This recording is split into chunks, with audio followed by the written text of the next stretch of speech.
말씀 우리 가상 7원 네 번째 시간입니다. 어찌하여 나를 버리셨나이까? 라는 제목입니다. 예수님께서 십자가에 달리셨을 때 7마디를 남기셨는데 그것을 우리가 가상 7원이라고 이야기했습니다. 그래서 첫 번째 말씀이 아버지 저들을 용서해 주옵소서. 자기들이 하는 것을 알지 못합니다. 이렇게 말씀하셨고, 두 번째는 내가 진실로 내게 이르노니 오늘 내가 나와 함께 낙원에 있으리라. 이렇게 우편 강도를 향해서 말씀하셨죠. 세 번째 말씀, 지난주에 여자의 보소서 아들입니다. 어머니에게 하신 얘기고, 우리 요한에게 보라 내 어머니다. 이렇게 새로운 영적 관계를 맺어주셨습니다. 자, 오늘 네 번째 시간, 엘리엘리 나마 사박다니, 나의 하나님 어찌하여 나를 버리셨나이까? 라는 말씀입니다. 오늘 이 말씀을 생각해 보면 예수님께서 육체적인 고통뿐만 아니라 정신적인 고통도 엄청나다 하는 그런 상황이 있다는 사실을 우리가 볼 수가 있습니다. 십자가에 달린다는 것은 그 고통이 말로 표현할 수 없는 것입니다. 우리는 십자가 안 달려봤으니까 그 고통에 대해서 우리가 잘 몰라요. 근데 여러분, 이게 가시 한번 찔린 거, 바늘에 한번 찔린 것, 이렇게 보면은 그 고통이 정말 심합니다. 근데 지금 예수님은 양손에 대못이 박혔다고 하지 않았습니까? 그 이제 매달려 있는 겁니다.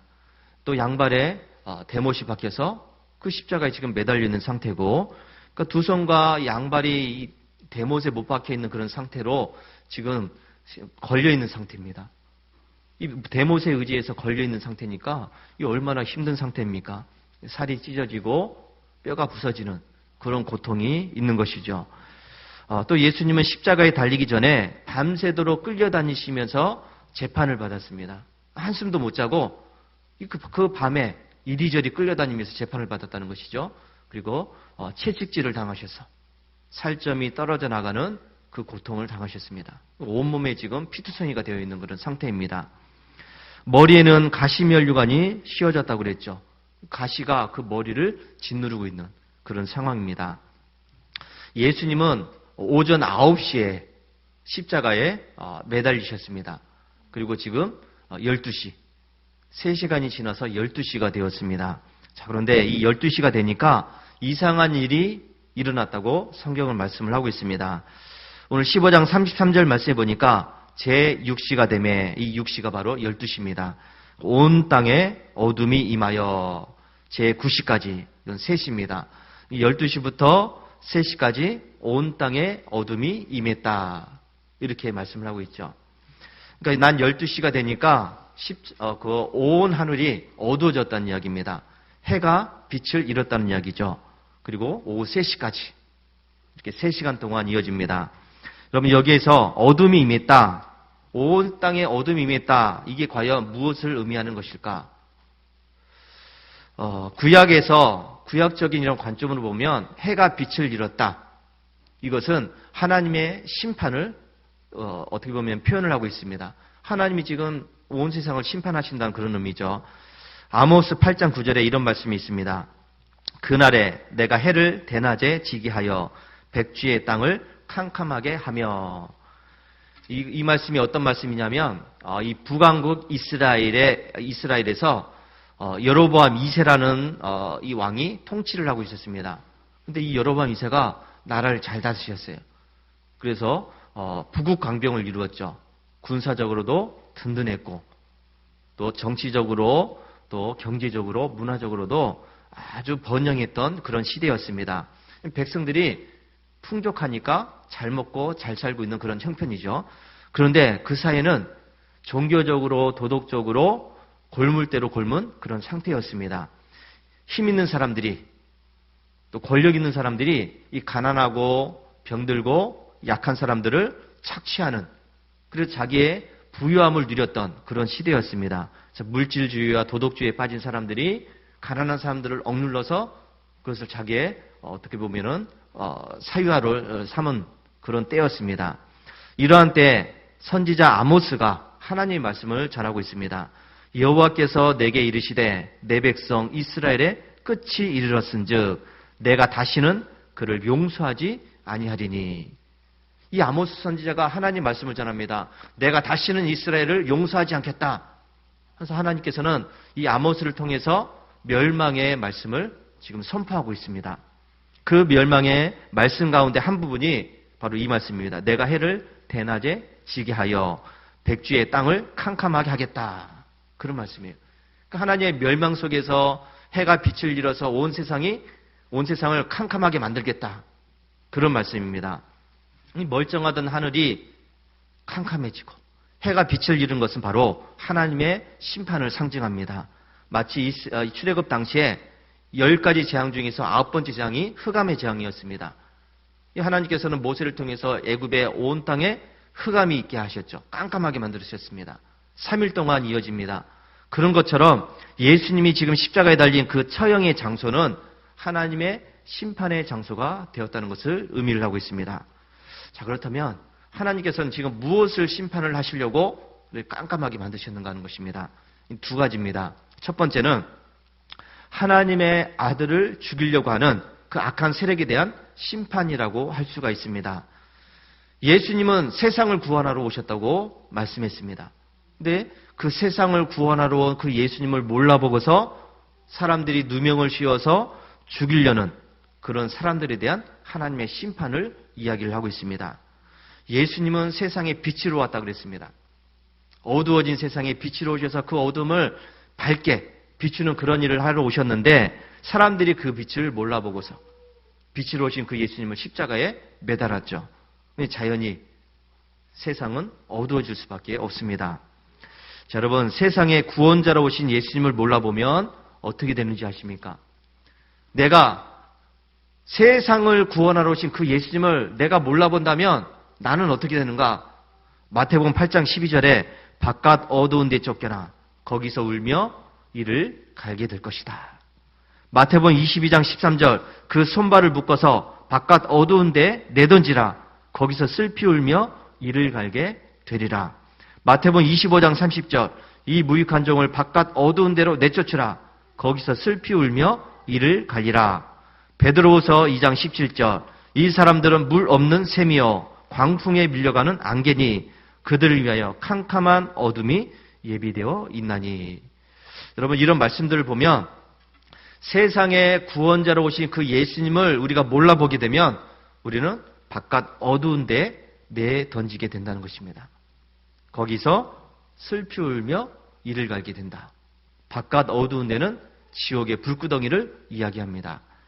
이곳에 던져지게 되면 여러분 살려달라고 아무리 애원을 해도 살아날 수가 없습니다. 손가락 끝에 물 한 방울 찍어서 그 물을 내 혀에 서늘하게 하셔서 아무리 강구를 해도 그 손가락에 찍은 물 한 방울도 얻을 수 없는 것이 이 바깥 어두운 곳, 지옥의 불구덩이입니다. 이곳은 죽으려고 해도 죽을 수 없는 것, 그리고 죽고 싶어도 죽을 수 없는 곳이라고 그랬습니다. 그래서 이곳에서는 슬피 울며 이를 갈게 되는 곳이다. 이렇게 말씀을 하고 있습니다. 여러분, 세상의 구원자를 몰라보면 이렇게 되는 겁니다. 우리는 이 어둠에 던져져서 슬피 울며 이를 가는 자가 되지 않게 되기를 주의 이름으로 축원합니다. 자, 두 번째, 하나님은 그럼 무엇을 심판하시려나? 두 번째는 이 죄인에 대한 하나님의 형벌을 의미합니다. 죄인에 대한 심판이에요. 예수님이 이 세상에 오신 이유가 뭐죠? 예수님은 이렇게 말씀하십니다. 인자가 온 것은 섬김을 받으러 온 것이 아니라 도리어 섬기려 한다. 그리고 자기 목숨을 많은 사람의 대속물로 주려 합니다. 이 대속물이라고 하는 것은 대신 죄를 속죄하는 제물이에요. 대신 죄를 속죄하는 제물. 이 구약에서 구약시대의 구약적인 사상으로 보면 내가 만약 죄를 지었습니다. 그럼 내 죄를 해결을 해야 돼요. 어떻게 하느냐? 내가 가진 죄, 이 내 죄를 어떻게 없애느냐? 그러면 양이나 염소를 끌고 오죠. 제사장한테 끌고 옵니다. 제사장한테 내 죄를 속죄하겠습니다. 이 속죄제물입니다. 그래서 이 끌고 온 사람이 그 양이나 염소의 머리에 안수를 하죠. 안수, 전가시키는 겁니다. 내 죄를 이 양이나 염소한테 넘깁니다. 그런 의미예요. 그러면 그 전가된 양이나 염소가 거기서 죽죠. 거기서 죽습니다. 그러면 내 죄는 없어지는 겁니다. 내 대신에 양이나 염소가 죽은 거예요. 이게 대속물입니다. 예수님은 이런 대속물이 되기 위해서 이 세상에 오셨습니다. 그래서 예수님이 나의 죄를 다 끌어안고서 나 대신에 십자가에 죽으시면 내 죄가 없어지는 것이죠. 여러분, 하나님은 사랑의 하나님이라고 그랬습니다. 사랑의 하나님. 사랑의 하나님이니까 당연히 나 대신에 무엇인가를 죽여야 돼요. 그게 대속물입니다. 그리고 한편은 또 공의의 하나님, 공의로운 하나님. 이 공의 하나님이라는 것은 선과 악을 분명하게 구분하신다는 겁니다. 상과 벌이 분명하다는 겁니다. 즉 하나님은 죄인을 심판하시는 분이라는 것이죠. 잘한 사람에게는 상을 주지만은 죄인에게는 심판을 내리신다는 하나님이십니다. 그게 공의 하나님이에요. 심판은 지옥의 불구덩이에 던진다는 그런 의미입니다. 그러면 하나님의 심판의 대상인 이 죄인, 지옥의 불구덩이에 던져질 죄인, 그게 누굽니까? 그게 나예요. 내가 하나님의 공의의 심판을 받아야 될 죄인이고 내가 지옥의 불구덩이에 던져질 죄인입니다. 그런데 이 하나님은 나를 너무나 사랑하신다고 그랬잖아요. 사랑의 하나님이기 때문에 나를 죽여야 되는데 차마 그렇게 하실 수가 없습니다. 그래서 나 대신에 자신의 독생자 예수 그리스도를 이 세상에 보내주셔서 그 예수님을 통해서 죄를 다 짊어지게 하셨죠. 내 죄를 예수님이 다 가져가게 하셨습니다. 그래서 죄인이 되게 하셔서 십자가에서 죽게 하신 것이죠. 이게 공의입니다. 죄인은 죽어야 된다. 이게 하나님의 공의예요. 고린도후서 5장 21절에 하나님이 죄를 알지도 못하신 이를 우리를 대신하여 죄로 삼으신 것은, 우리를 대신해서 죄를 삼았다고 이야기를 하고 있습니다. 로마서 8장 3절에 자기 아들을 죄 있는 육신의 모양으로 보내어 육신의 죄를 정하사. 이사야서 53장 6절 여호와께서는 우리 모두의 죄악을 그에게 담당시키셨다. 그러니까 내 죄를 모두 누구에게요? 예수님에게 다 넘기셨다는 것이죠. 내가 죽어야 되는데 나를 못 죽이시니까 나 대신에 예수님을 죽게 하셨다는 겁니다. 예수님을 죄인으로 만드셔서. 사랑의 하나님은 나를 사랑하셨기 때문에 그렇게 하셨다는 거죠. 나의 죄를 예수님에게 짊어지게 하셨고 나 대신에 예수님을 죄인으로 삼으셨습니다. 그리고 그 죄인을 십자가에서 죽게 하셨어요. 이것이 바로 죄인을 심판하는 하나님의 공의입니다. 그러니까 예수님은 나 대신에 실질적인 죄인이 되신 겁니다. 나 대신에 죄에 싹인 형벌을 받으신 것이죠. 나 대신에 하나님의 진노의 대상이 되어서 십자가에서 죽으셨습니다. 내가 받아야 될 그 죄의 대가를 예수님이 대신 받으신 겁니다. 그래서 그 골고다 언덕은 지금 죄인을 심판하는 자리이기 때문에 온 세상에 캄캄하게 어둠이 임했다고 말씀을 하고 있습니다. 자, 여러분, 예수님은 이 하나님으로부터 철저하게 버림을 받으셨습니다. 이 순간만큼은 하나님은 예수님을 아주 완전하게 버리셨어요. 왜요? 예수님은 죄인이기 때문에. 누구의 죄를 아는 죄인? 내 죄를 끌어안은 죄인이기 때문에 하나님으로부터 철저하게 버림을 받으셨습니다. 죄 없으신 그분이 나 대신에 죄를 짊어지셨고 죄인이 되셨고 그래서 예수님은 하나님으로부터 철저하게 버려진 겁니다. 그래서 예수님은 하나님으로부터 이렇게 완전히 버려진 상태에서 엘리 엘리 나마 사박다니 나의 하나님 어찌하여 나를 버리셨나이까. 지금 이렇게 고통 속에서 지금 호소하고 있습니다. 하나님 왜 나를 버리셨습니까? 왜 나를 이렇게 버리셨습니까? 여러분, 예수님이 왜 버려졌는지 몰라서 이렇게 물으셨을까요? 다 아시지 않습니까? 그렇죠? 나를 위해서 대신 죽으신다는 그것을 알고 있지 않습니까? 그러니까 하나님은 우리를 버리셔야 되는데 그렇게 못하니까 예수님을 대신 버리셨다는 것이죠. 그래서 나의 하나님 어찌하여 나를 버리셨습니까? 예수님은 우리가 버림을 받아야 되는데 근데 그것을 못하니까 다 알고 있음에도 불구하고 이렇게 고백을 하고 있습니다. 내가 그 일을 감당하지 못하기 때문에 내가 십자가에서 죽지 못하기 때문에 예수님이 대신 죽으신 겁니다. 오직 예수님만이 그 죄의 대가를 치를 수 있기 때문에, 그리고 세상을 구원할 수 있기 때문에 이런 고통을 참아가면서 하나님께 지금 부르짖고 있는 것이죠. 가끔 어떤 분들이 그래요. 우리 전도하다 보면은 예수 믿으세요 그러면 뭐라고 합니까? 나온다고 합니까? 나중에 간다고 그러고, 뭐 안 간다고 그러고, 나는 죄인이기 때문에 못 간다고 그러고, 이제 가서 뭐 하냐 그러고, 여러 가지 이야기를 합니다. 근데 어떤 분은 그래요. 아주 당당하게 까짓것 뭐, 지옥에 가지 뭐, 이렇게 이야기해요. 예수 믿고 천국 갑시다. 천국 가야죠 그러면, 까짓것 뭐 지옥에 가지. 죽으면 다 끝인데, 죽으면 뭘 알겠어. 그까지 지옥 뭐 가지.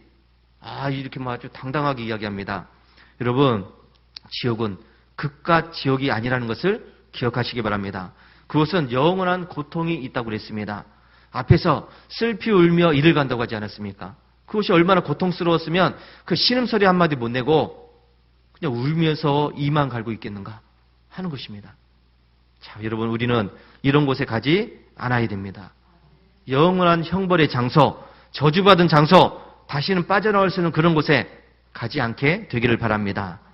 예수님은 우리로 하여금 그런 곳에 가지 않도록 하기 위해서 나 대신에 그런 십자가 형벌을 받으신 겁니다. 예수님이 십자가 형벌을 받으심으로 이루신 그 구원의 역사는 나를 살게 했다는 사실을 믿으시기 바랍니다. 나로 하여금 죄에서 벗어나 하나님의 생명을 갖게 하셨습니다. 예수님이 죽으셨기 때문에 내가 살아난 겁니다. 예수님이 죽었기 때문에 내가 하나님의 생명을 갖게 되었습니다. 아들이 있는 자에게는 생명이 있고 아들이 없는 자에게는 생명이 없다고 했습니다. 저와 여러분들은 하나님의 생명을 갖고 있다는 사실을 믿으시기 바랍니다. 이 생명은 하나님이 주신 선물이라고 그랬습니다. 내가 열심히 노력해서 내가 신앙생활 잘해서 받은 것이 아니라 하나님의 선물이에요. 우리가 죄인 되었을 때 주신 선물입니다. 이 선물은 내가 예수님과 함께 십자가에 못 박혔다는 이 사실을 믿을 때 받을 수 있는 거예요. 선물인데 아무나 받는 게 아니라 내가 예수님과 함께 십자가에 못 박혀 죽었구나. 이것을 내가 믿을 때 그 선물을 받게 된다는 것이죠. 내가 그리스도와 함께 십자가에 못 박혔나니 그런즉 이제는 내가 산 것이 아니요 오직 내 안에 예수 그리스도께서 사시는 것이라. 예수님이 죽으신 그 십자가는 내가 죽은 자리라는 사실을 믿으시기 바랍니다. 여러분, 이것을 받아들여야 돼요. 예수님이 십자가에서 그렇게 고통당하신 것은 그것은 바로 나를 위한 것입니다. 내가 죽은 자리입니다. 내가 고통을 받은 것이죠. 내가 죽지 않고서는 예수님이 내 안에 계실 수가 없어요. 내가 죽어야 됩니다. 예수님이 죽었던 그 십자가에서 내가 죽어야 그 예수님이 나에게 생명을 줄 수가 있는 것이죠. 나의 하나님, 나의 하나님, 어찌하여 나를 버리셨나이까? 철저하게 버림받은 그 고통 속에서 나를 구원하신 예수님의 죽음을 우리는 헛되이 하지 않아야 됩니다. 저와 여러분들은 예수 그리스도를 나의 구주로 받아들이고 영접해야 됩니다. 그 예수님을 나의 구주로 모셔야 된다는 것이죠. 오직 예수님만이 나를 대신해서 죽으실 수가 있었고, 그래서 나의 구원자가 되실 수가 있고 나의 생명의 주인 되심을 확실히 믿으시기 바랍니다. 이 세상에 어떤 것도 예수님을 대신할 수가 없습니다. 이단들이 하는 얘기 그거잖아요. 내가 예수다. 내가 성령이다. 보혜사다. 다 가짜예요. 내가 예수다. 내가 성령이다. 다 가짜입니다. 거기에 우리는 넘어가서는 안 됩니다. 오직 예수님 외에는 세상에 어떤 것도 우리를 구원할 수가 없습니다. 나를 위해서 십자가에서 흘려주신 그 보혈의 피가 저와 여러분의 삶 속에서 흘러 넘치게 되길 바랍니다. 그래서 그 예수님의 그 고통, 그 아픔, 그 모든 것이 나를 위한 것이라는 사실을 분명히 믿고서 그 주님을 나의 주님으로 분명히 모실 수 있는 우리 성도들이 되시기를 주의 이름으로 축원합니다. 할렐루야.